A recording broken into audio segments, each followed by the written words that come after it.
कसमें वादे प्यार वफा सब जुमले हैं, जुमलों का क्या। लीजिए साहब, एक नया जुमला आ गया, दिमागी नक्सल।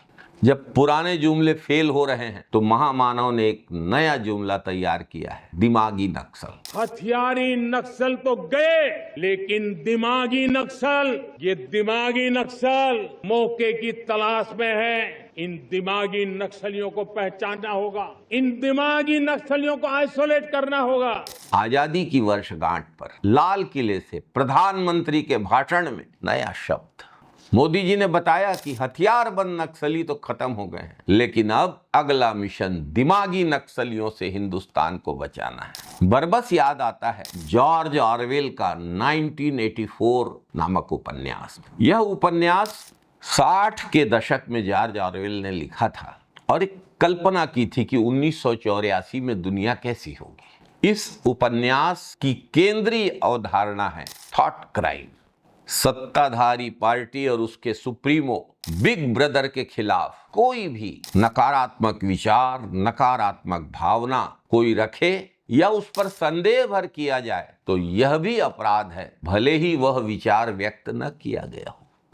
1984 उपन्यास में ओशिनिया नाम के टोटलिटेरियन तानाशाह सरकार में पार्टी की विचारधारा से अलग सोचना ही अपराध है। पार्टी का मानना है कि विचार ही विद्रोह की जड़ है, इसलिए जनता के सिर्फ शरीर पर नियंत्रण पर्याप्त नहीं है, जनता के दिमाग पर भी पूरा नियंत्रण होना चाहिए, एब्सोल्यूट कंट्रोल। सरकार अगर कह रही है कि 2 धन 2 5 होते हैं तो 2 धन 2 4 नहीं होंगे, 5 ही होते हैं। आपको सरकार की बात माननी पड़ेगी। विचारों पर कंट्रोल के लिए बाकायदा एक थॉट पुलिस है। Thought police telescreen, microphone, घर के बच्चों और पड़ोसियों के माध्यम से लगातार निगरानी कर चेहरे का कोई भी भाव, मुस्कान, डायरी में लिखा कोई शब्द भी थॉट क्राइम साबित हो सकता है। ओशिनिया देश में, उस टोटलिटेरियन स्टेट में यह सबसे बुनियादी अपराध है। वहां शासन कर रही पार्टी सिर्फ देशवासियों के शरीर पर ही नहीं, दिमाग पर भी नियंत्रण करना चाहती है, दिमाग ठीक करना चाहती है। और अगर किसी का दिमाग ठीक ना हो सके तो उस व्यक्ति का अस्तित्व मिटा दिया जाता है।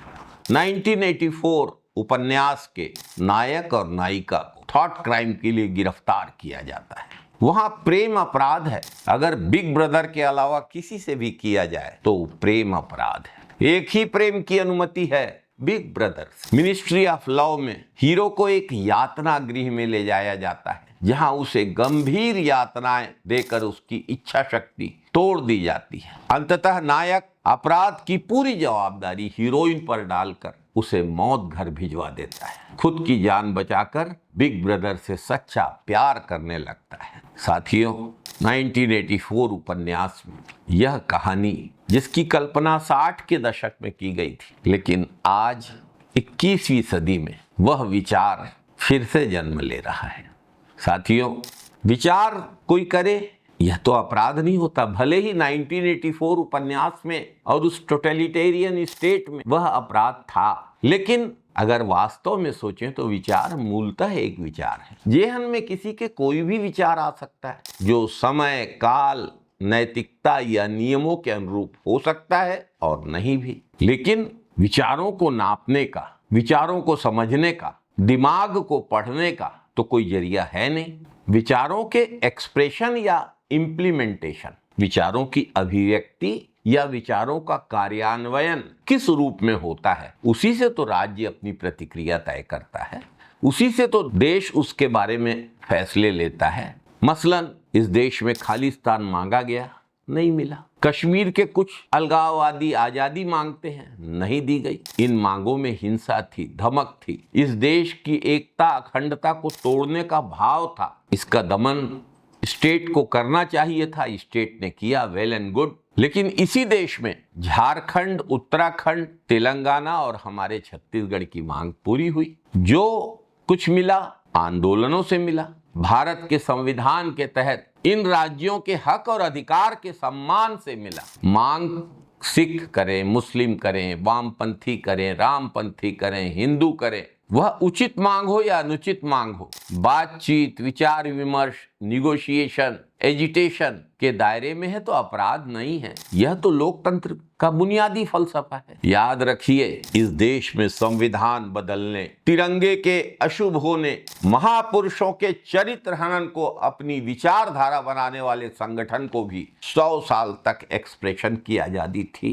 लेकिन अब तो एक्सप्रेशन की बात नहीं हो रही है। दिमाग में जो थॉट हैं उनको अगर क्राइम बनाया जा रहा है तो मोदी जी के इसी कथन के अनुरूप संविधान विरोधी ये लोग गांधी हत्या के बाद विचार के आधार पर जेल में सड़ा दिए जाने चाहिए।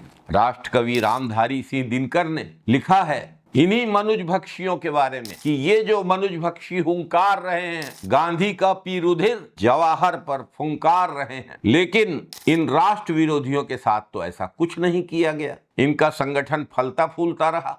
लाल किले से बहुत सारे भाषण हुए हैं अलग अलग प्रधानमंत्रियों के, लेकिन किसी प्रधानमंत्री द्वारा इतना अलोकतांत्रिक थॉट क्राइम की विचारधारा को पल्लवित और पुष्पित करने वाला भाषण पहली बार सुना गया है। एक तरफ दिमाग तक जाकर अपराधी बनाने और खत्म करने की मानसिकता, दूसरी ओर एक और नेता है जो कहता है कि जरूरत पड़ी तो मैं आरएसएस के एक्सप्रेशन की भी रक्षा करूंगा। यह आवाज उस लोकतांत्रिक भारत की आवाज जिसे दिमागी नक्सल करार देने की साजिश रची जा चुकी है। लाल किले की प्राचीर से देश में अब साफ साफ विभाजन रेखा खिंच गई है। या तो आप दिमागी नक्सल को चुनिए और या फिर बेदिमाग दंगाइयों को, जिनको लोकतंत्र पर भरोसा ही नहीं है। अब मिडिल ग्राउंड कुछ बचा नहीं। साथियों, साफ तय करिए, सारी हिचक छोड़ दीजिए। आपको भारत को, हमारे देश को नए सवेरे, नई आशा के साथ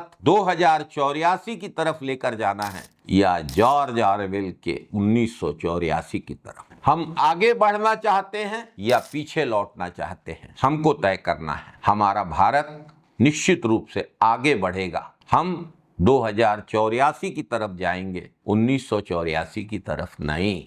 वंदे मातरम साथियों, जय हिंद साथियों।